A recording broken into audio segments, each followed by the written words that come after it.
Hello guys, ನಾವು ಈ ಒಂದು ವಿಡಿಯೋದಲ್ಲಿ ಒಂದು ವಾಟ್ಸ್ಆ್ಯಪ್ ನಂಬರ್ನ ಇನ್ನೊಂದು ಮೊಬೈಲ್ನಲ್ಲಿ ಹೇಗೆ ಅಟ್ ಎ ಟೈಮ್ ಬಳಸ್ಬೋದಂತ ನೋಡೋಣ. ನಿಮ್ಮ ಕಣ್ಮುಂದೆ ಎರಡು ಮೊಬೈಲ್ ಕಾಣಿಸ್ತಾ ಇದೆ. ನಾನಿಲ್ಲಿ ಲೆಫ್ಟ್ ಸೈಡ್ ಮೊಬೈಲ್ ವಾಟ್ಸ್ಆ್ಯಪ್ ನಂಬರ್ನ ರೈಟ್ ಸೈಡ್ನಲ್ಲಿರೋ ಮೊಬೈಲ್ನಲ್ಲಿ ಯೂಸ್ ಮಾಡ್ತಾ ಇದ್ದೀನಿ. ಇದು ಬಂದು ಯಾವುದೇ ಒಂದು ಸ್ಕ್ರೀನ್ ರೆಕಾರ್ಡ್ ವಿಡಿಯೋ ಆಗಿರಲ್ಲ. ಹಾಗೆ ಈ ಒಂದು ಮೆಥಡ್ ಬಂದು ಕೇವಲ ಒಂದು ಮೊಬೈಲ್ಗೆ ಮಾತ್ರ ಅಪ್ಲಿಕೇಬಲ್ ಇರಲ್ಲ. ನೀವು ಬೇಕಿದ್ರೆ ಒಂದು ಮೊಬೈಲ್ನ ಮಲ್ಟಿಪಲ್ ಡಿವೈಸಸ್ಗಳಲ್ಲಿ ಯೂಸ್ ಮಾಡೋ ರೀತಿ ನೀವು ಮಾಡ್ಬೋದು. ಅದು ಹೇಗೆ ಅನ್ನೋದನ್ನ ನಾವು ನೋಡೋಣ. ಫಸ್ಟ್ ನಿಮ್ಮ ಮೊಬೈಲ್ನಲ್ಲಿ ವಾಟ್ಸ್ಆ್ಯಪ್ ಅಪ್ಲಿಕೇಶನ್ನ ಓಪನ್ ಮಾಡಿ. ಓಪನ್ ಮಾಡಿದಾದ್ಮೇಲೆ ವಾಟ್ಸ್ಆ್ಯಪ್ ಸ್ಕ್ರೀನ್ನಲ್ಲಿ ಮೇಲ್ಗಡೆ 3 ಡಾಟ್ಸ್ ಕಾಣುತ್ತೆ, ಅದ್ರ ಮೇಲೆ ಕ್ಲಿಕ್ ಮಾಡಿ. ಅದಾದಮೇಲೆ ಸೆಟ್ಟಿಂಗ್ಸ್ ಮೇಲೆ ಕ್ಲಿಕ್ ಮಾಡಿ.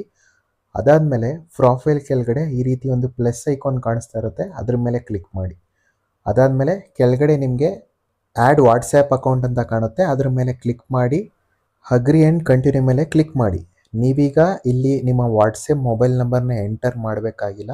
ಮೇಲ್ಗಡೆ 3 ಡಾಟ್ಸ್ ಕಾಣಿಸುತ್ತೆ, ಅದ್ರ ಮೇಲೆ ಕ್ಲಿಕ್ ಮಾಡಿ. ಆಮೇಲೆ ಲಿಂಕ್ ಆ್ಯಸ್ ಕಂಪ್ಯಾರಿಸನ್ ಡಿವೈಸ್ ಅನ್ನೋ ಒಂದು ಆಪ್ಷನ್ ಮೇಲೆ ಕ್ಲಿಕ್ ಮಾಡಿ. ಕ್ಲಿಕ್ ಮಾಡಿದಾದ್ಮೇಲೆ QR ಕೋಡ್ ಬಂದು ಈ ರೀತಿ ಓಪನ್ ಆಗುತ್ತೆ. ಇವಾಗ ನಿಮ್ಮ ಇನ್ನೊಂದು ಮೊಬೈಲ್ನಲ್ಲಿ ವಾಟ್ಸಪ್ನ ಓಪನ್ ಮಾಡಿ. ಅದರಲ್ಲಿ 3 ಡಾಟ್ಸ್ ಮೇಲೆ ಕ್ಲಿಕ್ ಮಾಡಿ. ಲಿಂಕ್ ಡಿವೈಸಸ್ ಮೇಲೆ ಕ್ಲಿಕ್ ಮಾಡಿ. ಕೆಳಗಡೆ ಕಾಣೋ ಲಿಂಕ್ ಡಿವೈಸ್ ಮೇಲೆ ಕ್ಲಿಕ್ ಮಾಡಿಕೊಂಡು ಇನ್ನೊಂದು ಮೊಬೈಲ್ನ QR ಕೋಡ್ನ ಇದರಲ್ಲಿ ಸ್ಕ್ಯಾನ್ ಮಾಡಿ. QR ಕೋಡ್ ಬಂದು ಸ್ಕ್ಯಾನ್ ಆದಮೇಲೆ ಒಂದು ಮೊಬೈಲ್ನ ಎಲ್ಲ ವಾಟ್ಸಪ್ ಚಾಟ್ಸ್ಗಳು ಬಂದು ಇನ್ನೊಂದು ಮೊಬೈಲ್ನಲ್ಲಿ ಲೋಡ್ ಆಗೋದಕ್ಕೆ ಸ್ಟಾರ್ಟ್ ಆಗುತ್ತೆ. ನೀವಿಲ್ಲಿ ರೈಟ್ ಸೈಡ್ನಲ್ಲಿ ನೋಡ್ತಾ ಇರ್ಬೋದು, ಲೋಡಿಂಗ್ ಯುವರ್ ಚಾಟ್ಸ್ ಅಂತ ಕಾಣಿಸ್ತಾ ಇದೆ. ಇದರ ಏನರ್ಥ ಅಂದರೆ ಲೆಫ್ಟ್ ಸೈಡ್ ಮೊಬೈಲ್ನ ಎಲ್ಲ ವಾಟ್ಸಪ್ ಚಾಟ್ ಬಂದು ರೈಟ್ ಸೈಡ್ನಲ್ಲಿರುವ ಮೊಬೈಲ್ನಲ್ಲಿ ಬರೋದಕ್ಕೆ ಸ್ಟಾರ್ಟ್ ಮಾಡಿದೆ. ಇವಾಗ ನಾನು ಬಂದು ಒಂದು ವಾಟ್ಸಪ್ ನಂಬರ್ನ ಇನ್ನೊಂದು ಮೊಬೈಲ್ನಲ್ಲೂ ಕೂಡ ಬಳಸ್ತಾ ಇದ್ದೀನಿ. ನೀವಿಲ್ಲಿ ನೋಡ್ತಾ ಇರ್ಬೋದು, ನಾನು ಲೆಫ್ಟ್ ಸೈಡ್ ಮೊಬೈಲ್ನಲ್ಲೂ ಕೂಡ ಯೂಸ್ ಮಾಡ್ತಾ ಇದ್ದೀನಿ, ಹಾಗೆ ರೈಟ್ ಸೈಡ್ ಮೊಬೈಲ್ನಲ್ಲೂ ಕೂಡ ನಾನು ವ್ಯೂ ಮಾಡ್ತಾ ಇದ್ದೀನಿ. ಹಾಗೆ ರೈಟ್ ಸೈಡ್ ಮೊಬೈಲ್ನಲ್ಲೂ ಕೂಡ ನಾನು ಲೆಫ್ಟ್ ಸೈಡ್ ಮೊಬೈಲ್ ಅಂದರೆ ಒಂದು ವಾಟ್ಸಪ್ನ ಚಾಟ್ಸ್ ಹಿಸ್ಟ್ರಿ ಆಗಿರ್ಬೋದು, ಅದರಲ್ಲಿ ನಾನು ಕಳಿಸಿದಂಥ ಫೋಟೋಸ್, ವೀಡಿಯೋಸ್, ಆಡಿಯೋಸ್ ಎಲ್ಲನೂ ಕೂಡ ನಾನು ಇನ್ನೊಂದು ಮೊಬೈಲ್ನಲ್ಲಿ ಆ್ಯಕ್ಸಸ್ ಮಾಡ್ಕೊಬೋದು. ಇಷ್ಟೇ ಅಲ್ಲ, ನಾನು ಸ್ಟೇಟಸ್ನ ನೋಡಬೇಕಿದ್ರೂ ನೋಡ್ಬೋದು. ಹಾಗೆ ಲೈಕ್ ನಾನು ವಾಟ್ಸಪ್ ಕಾಲ್ ಮಾಡಬೇಕಾಗಿದ್ರೆ ಮಾಡ್ಬೋದು.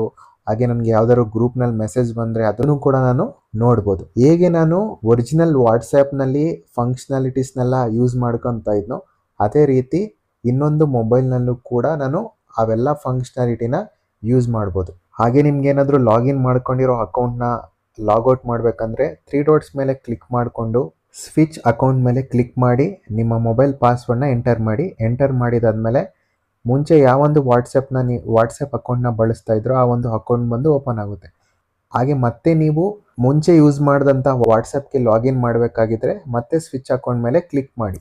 ಹಾಗೆ ನಿಮ್ಮ ಮೊಬೈಲ್ನ 3 ಡಾಟ್ಸ್ ಮೇಲೆ ಕ್ಲಿಕ್ ಮಾಡಿ ಲಿಂಕ್ ಡಿವೈಸಸ್ ಮೇಲೆ ಕ್ಲಿಕ್ ಮಾಡಿದರೆ ನೀವು ಯಾವೊಂದು ಮೊಬೈಲ್ಗೆ ಲಾಗಿನ್ ಆಗಿದ್ರೆ ಅಲ್ಲಿ ಶೋ ಆಗುತ್ತೆ, ಅದ್ರ ಮೇಲೆ ನೀವು ಕ್ಲಿಕ್ ಮಾಡಿ ಆ ಒಂದು ಮೊಬೈಲ್ನಿಂದ ನಿಮ್ಮ ಅಕೌಂಟ್ನ ಲಾಗೌಟ್ ಮಾಡ್ಬೋದು. ಇದಿಷ್ಟು ಒಂದು ವಾಟ್ಸಪ್ ಅಕೌಂಟ್ನ ಮಲ್ಟಿಪಲ್ ಮೊಬೈಲ್ಸ್ಗಳಲ್ಲಿ ಹೇಗೆ ಯೂಸ್ ಮಾಡ್ಕೋಬೋದಂತ. ಈ ವಿಡಿಯೋ ನಿಮ್ಗೇನಾದರೂ ಯೂಸ್ಫುಲ್ ಅನಿಸಿದರೆ ಈ ವಿಡಿಯೋನ ಲೈಕ್ ಮಾಡಿ, ಶೇರ್ ಮಾಡಿ, ಹಾಗೆ ನನ್ನ ಚಾನಲ್ಗೆ ಸಬ್ಸ್ಕ್ರೈಬ್ ಮಾಡ್ಕೊಳ್ಳಿ ಅಂತ ಕೇಳ್ಕೊತೀನಿ. Thank you.